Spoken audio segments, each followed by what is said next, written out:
Well, it's fantastic that we have entered this world of abundant block space supply, and finally we get to like really take off the brakes of what it means to be like a blockchain developer using, trustless block space to do your crypto things. I do also want to identify a line in the sand that's being drawn here. That like you identified earlier, which is like the ETF line. Bitcoin has its ETFs. I think Ethereum will get its ETFs. It's pretty well assumed that Ethereum, whether it gets it in May at the May deadline or November at the November deadline or in 2025, like whatever, it doesn't really matter. It's just assumed that Ethereum is getting its ETF.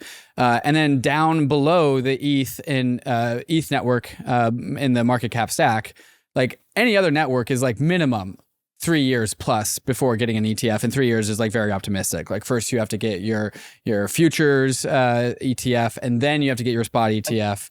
And so there's like a line that's being drawn between Bitcoin ETH and the rest of the market. How do you think about this particular part of this phase of crypto? I don't think it matters. Okay.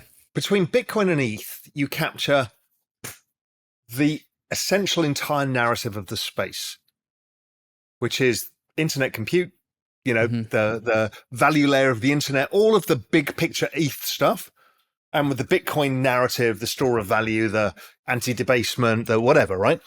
So you've covered both the technology investment and the money argument. Now, I know everyone fights over all this shit, but let's just simplify it. So you put the RAAs, the boomers, through this channel. The millennials can put it into their 401k, which is actually a very big deal and may change what the structure of bear markets look like, because you can put every 2 weeks your paycheck into this. Interesting. And then what that creates is the whole ongoing risk curve. You don't need Solana or Avalanche to be tokenized. To be ETF, created an ETF, it doesn't make a difference. It doesn't need the direct flows to win. The narrative needs the direct flows to win, and it comes through out the risk curve the other side. So I just don't think everything needs an ETF. So you're saying so long as the pipes to the top of the market, the Bitcoin ETF, so long as those pipes are sufficiently wide, then capital will get recycled, and the benefits, the tailwinds, will be blown down the market cap stack, and so like all of the other chains will also experience the network of the positive effects of the ETF. Yeah, exactly. Now, at some point, we will get an index ETF. That's interesting. Just explain a little bit more about that. An index, like you're talking about, like of the entire crypto market cap, or like a selected basket, or just elaborate a little bit more. Because of the complications of how many things are in it, you don't want it for everything. But right. The top 50. There's some meme coins I would exclude from that index. Yeah, like 99.99% of them. But call it top 10. Top 30, because you want to get some of the non-layer 1, layer 2 stuff. You want to get some of the deep in and gaming and AI and stuff. So call it top 50. App layer. Yeah, top layer. You get app layer, network layer, because those are the two things here. It's the applications layer and the network layer. Yeah, you just have like a BlackRock Crypto 30 or something, right? Rather than how I think about this, and I've got an asset management company, Exponential Age Asset Management. We have a fund of funds which invest in crypto hedge funds.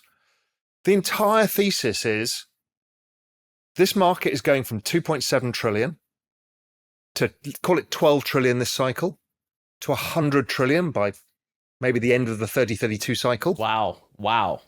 Okay. That's just that log adoption curve that I showed you. The internet it backs out same numbers if you back out the logarithmic regression channel of Bitcoin, right? You get to these numbers.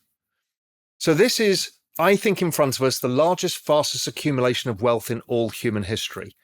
I know it sounds bananas now, but when you double, we double a 2.7 trillion market cap, 5, whatever. But once you double a 12 trillion at the peak of the cycle, it's 25 trillion. Double it again. Okay, these numbers start getting la land. That's exponentials for you.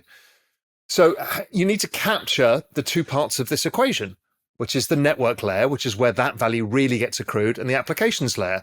The applications layer is twofold. One is some of it's tokenized, and other is the equity layer. You guys have a VC firm, so you are capturing a lot of the applications layer. And all I'm trying to do here is capture that. This is why it's so important. The whole "don't fuck this up" is like, just It's not hard. don't It's not lose this. It's not It's not hard. complicated, right? It's But difficult. but it won't be. But it won't be ETH and Bitcoin that accrues. You know, they get to a certain level, but it's the whole tail of the space being worth more as you start building use cases and whatever. That's where the real game gets played in the end. The real anchoring is here. And that's why an index will do very well over time. And we've seen that from the NASDAQ. New technology comes in, ends up becoming Microsoft at the top of the pile. And it starts moving the whole index, and then it concentrates, and then more money flows into the index, it flows into those. And before you know it, you've got this reflexive loop going on. So, but we don't have that ability right now. So, you know, it's a complex game, which is what we farm out to hedge funds to do it, because it's their job, and give 14 hedge funds.